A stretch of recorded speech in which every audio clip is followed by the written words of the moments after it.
প্রিয় সুধী, বিল গেটসের ওই কথাটা খুবই মনে পড়ে। গরিব হয়ে জন্মগ্রহণ করাটা অন্যায় নয়, অন্যায় হলো সেটা যখন তুমি গরিব হয়ে মৃত্যুবরণ করবে।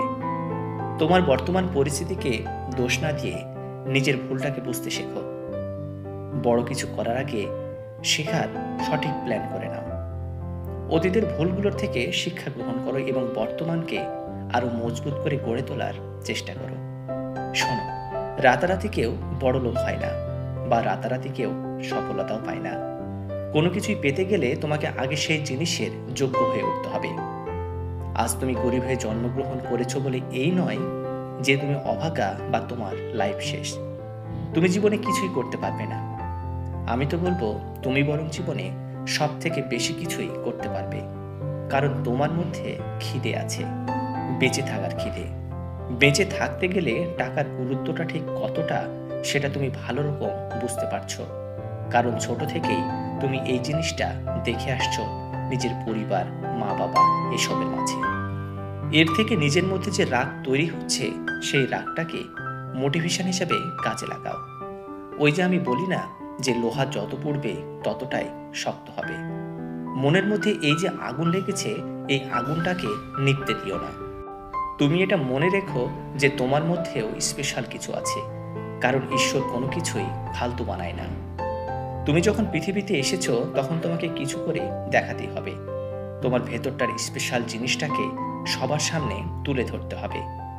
নিজের ইচ্ছেটাকে সঠিক জায়গায় রাখো এবং নিজের জেদটাকে ধরে রেখো। হ্যাঁ, আমি করব মানে আমি করবই, আমাকে কেউ আটকাতে পারবে না। একটা জিনিস ভেবে দেখো, এই পৃথিবীর কোটিপতি, মিলিয়নিয়ার, তারা সবাই কিন্তু মানুষ, এলিয়েন নয়, বা তারা কিন্তু অন্য গ্রহ থেকেও আসেনি। একটু ভালো করে খোঁজ খবর নিলে দেখতে পাবে 70% বিলিয়নিয়ার জিরো থেকে হিরো হয়েছে। তাহলে আমার প্রশ্ন এটাই যে তারা যদি করে দেখাতে পারে, তাহলে তুমি বা আমি কেন পারবো না? আর তুমি একজন সুপার হিরো। তুমি চেষ্টা করলে সব কিছুই করতে পারবে। নিজের মধ্যে নিজেকে আর বেঁধে রেখো না, তাকে বেরিয়ে আসতে দাও। চলো, লেটস প্লে দ্য গেম। আজ তুমি গরিব ঘরে জন্মগ্রহণ করেছো বলে সারা জীবন ভেবেই যাবে, নিজেকে দুর্বল ভাববে বা সবাইকে দোষারোপ করে যাবে, তাহলে তুমি কিন্তু শেষমেশ গরিব হয়েই মরবে। যতদিন না এক্সকিউজ দেওয়া বন্ধ করবে ততদিন লাইফে কিছুই করতে পারবে না। নিজের ভাগ্যটাকে যদি বদলাতে চাও, তাহলে আজ এখন থেকেই শুরু করে দাও। জীবন তো লাশ হয়ে বেঁচে থাকার কোনো লাভ নেই, ওর থেকে বরং মরে যাওয়া অনেক ভালো। নিজে যদি নিজেকে বদলাতে না পারো, তাহলে এরকম হাজারো মোটিভেশনাল ভিডিও তোমাকে পাল্টাতে পারবে না। তাই বলছি, তোমার মোটিভেশন তুমি নিজে, তোমার গল্পের হিরো তুমি নিজেই। হ্যাঁ, তোমার জীবনের উপন্যাসের রাইটার তুমি নিজে। কোথায় আছো, কোন ফ্যামিলি থেকে জন্মগ্রহণ করেছো, ওসব কিছুই ম্যাটার করে না। শুধুমাত্র একটা জিনিসই ম্যাটার করে, আর সেটা হলো ইচ্ছে শক্তি।